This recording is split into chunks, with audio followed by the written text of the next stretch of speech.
AVM coaching centre Kotananduru మీ పిల్లల బంగారు భవిష్యత్తుకు భరోసా ఇచ్చే ఏకైక సంస్థ మన ఏవిఎం కోచింగ్ సెంటర్ కోటనందూరు. అతి త్వరలో న్యూ బ్యాచ్లు టెట్ ప్లస్ డిఎస్సి, ఆమ్సెట్, పాలిసెట్, APRJC, Sainik, Navodaya. AVM coaching centre Kotananduru.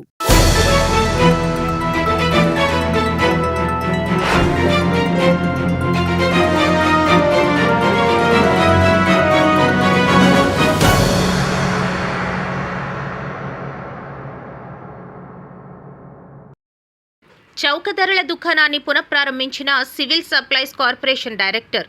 Anakapalli జిల్లా పాయికరావుపేట మండలం రామభద్రపురంలోని రాష్ట్ర civil supplies corporation director Bodapati Sivadatt చౌక ధరల దుకాణాన్ని పునఃప్రారంభించారు. డీలర్ గంపల చిట్టిబాబు దుకాణాన్ని ప్రారంభించిన అనంతరం శివదత్ మాట్లాడుతూ గత 4.5 సంవత్సరాలుగా డీలర్ల జీవితాలు కుంటిపడే విధముగా గత ప్రభుత్వం వ్యవహరించిందని, కూటమి ప్రభుత్వం అధికారంలోకి రాగానే వారి జీవితాల్లో వెలుగులు వచ్చాయని, ప్రజా పంపిణీ వ్యవస్థలో ఉన్న సరుకులు పేదలకు కాకుండా వేరే మార్గాల ద్వారా బయటకు వెళ్లేవని, ప్రజలకు అందుబాటులో ఉండే విధంగా రేషన్ దుకాణాలు ఏర్పాటు చేశారని, ప్రజలు తమ సమయానుకూలంగా ఎప్పుడైనా సరుకులు తెచ్చుకోవచ్చని, ప్రతి నెల 1వ తేదీ నుండి 15వ తేదీ వరకు ఉదయం 8 గంటల నుండి మధ్యాహ్నం 12 గంటల వరకు, సాయంత్రం 4 గంటల నుండి రాత్రి 8 గంటల వరకు డీలర్ నిత్యం అందుబాటులో ఉంటారని తెలియజేశారు. ఏమైనా సాంకేతిక లోపాల వలన రేషన్ ఆగినా తక్షణమే పరిష్కారం జరుగుతుందని తెలియజేశారు. ఈ కార్యక్రమంలో టీడీపీ గ్రామ ప్రెసిడెంట్ సింగంశెట్టి శ్రీను, మాజీ president Kaligatla Srinivasa Rao, president Gampala Subbarao, Janasena party అధ్యక్షులు Manchi Kantiraju, Janasena party vice president మాజీ ఎంపీటీసీ వాసంశెట్టి రమణ, జనసేన నాయకులు అనకాపల్లి జిల్లా జాయింట్ సెక్రటరీ కురందాసు అప్పలరాజు, యలమంచిలి చందర్రావు, రాజు బంగారి, బత్తిన గోవిందరావు, గన్నయ్య, గంపల సత్తిబాబు, నూకరాజు, గంపల జ్యోతికుమార్, నందిక యతేష్, కోట్ గణేష్, వెంకటప్పయ్య, గోవింద్, జయరాజ్ తదితరులు పాల్గొన్నారు. ఈ పీడిఎస్ రైస్ కానీ ప్రభుత్వానికి సంబంధించిన సరుకులన్నీ కూడా చౌక ధరల దుకాణంలో ఇచ్చే సరుకులన్నీ కూడా ఎండి యూనిట్లో తప్పుదోవ పట్టించిన సందర్భం అందరికీ తెలుసు. అనేకమైన బాధలు మన రేషన్ డీలర్స్ పడ్డారు. గత 4.5 సంవత్సరాలుగా కుంటిపడిపోయిన వాళ్ళ జీవితాలకి వెలుగు తీసుకొచ్చిన ఘనత గౌరవనీయులు శ్రీ నారా చంద్రబాబు నాయుడు గారిది, పవన్ కళ్యాణ్ గారిది, నాదెండ్ల మనోహర్ గారిది. చాలా ఎక్సర్సైజ్ చేశారు, కేబినెట్ సమావేశాల్లో చర్చించారు.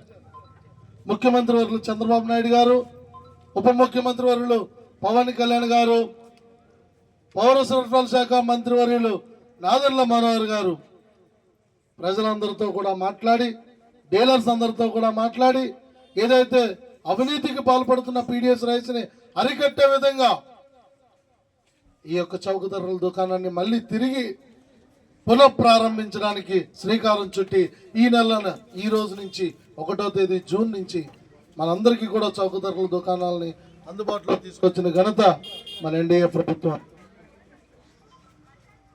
ఇది మీరందరూ కూడా గమనించాల్సింది.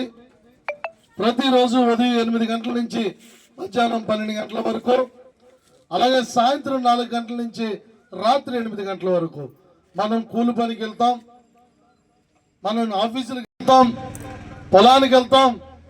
తిరిగి వచ్చేసరికి ఎండి యూనిట్లు నుండి కాదు, కానీ చౌక ధరల దుకాణం మీకు అందుబాటులో, మీ గ్రామంలో, మీ ఇళ్ల మధ్యలో మీకు సేవ చేయడానికి అందుబాటులోకి వచ్చింది. రాత్రి 8 గంటల వరకు మీకు అందుబాటులో ఉంటారు. కనుక మీరందరూ కూడా ఈ యొక్క సేవల్ని వినియోగించుకోవాలి. మరి పాయికరావుపేట మండల ration dealers association president Chittibabu గారికి ప్రత్యేకంగా, అలాగే ఇక్కడ ఈ ప్రారంభోత్సవానికి మమ్మల్ని ఆహ్వానించి చాలా ప్రేమ చూపించారు. చాలా సంతోషం. ప్రజలందరికీ, ముసలి వాళ్ళకి, అలాగే దివ్యాంగులకి డీలర్లు ఇంటికి వెళ్ళి వాళ్ళకి సరుకులు అందజేస్తారు. మీరందరూ కూడా గమనించాలి. ఎప్పుడైనా వెళ్ళొచ్చు, ఎప్పుడైనా అప్లై చేసుకోవచ్చు. దానికి కొన్ని నియమ నిబంధనలు ఉన్నాయి. వాటికి తగ్గట్టుగా మీ అందరికీ కూడా రేషన్ కార్డులు వస్తాయి. కంగారు ఏం లేదు. ఈ ప్రభుత్వం ఉన్నంత వరకు మీకు ఎక్కడా ఇబ్బంది కలగకుండా చూసుకునే బాధ్యత కూటమి ప్రభుత్వాన్ని. మీ అందరూ కూడా ఇంత మంచి కార్యక్రమాన్ని విజయవంతం చేయడానికి మీరు అందరూ ఇక్కడికి విచ్చేశారు. ఈ రోజు నుంచి ప్రారంభమవుతుంది. నెలలో 15 రోజులు 1వ తేదీ నుంచి 15వ తేదీ వరకు ఈ సేవలు అందుబాటులో ఉంటాయి. తర్వాత ఏదైతే మీకు ఏదైనా సాంకేతిక లోపాలు కానీ టెక్నికల్ ఇష్యూస్ ఏదైనా ఉంటే మీరు తెలియపరిచి ఈ 15వ తేదీ తర్వాత మండల స్థాయి రివ్యూ మీటింగ్ పెట్టుకొని మనందరం కూడా వాటిలో చర్చించి దాన్ని నేను బోర్డులో ప్రజెంట్ చేసి బోర్డులో కూడా మాట్లాడడం జరుగుతుంది. మీ అందరికీ అందుబాటులో ఉంటాం. ఇక్కడికి విచ్చేసిన పెద్దలు మరి పెదరామభద్రపురం యొక్క గ్రామ పెద్దలందరూ కూడా మరి మాజీ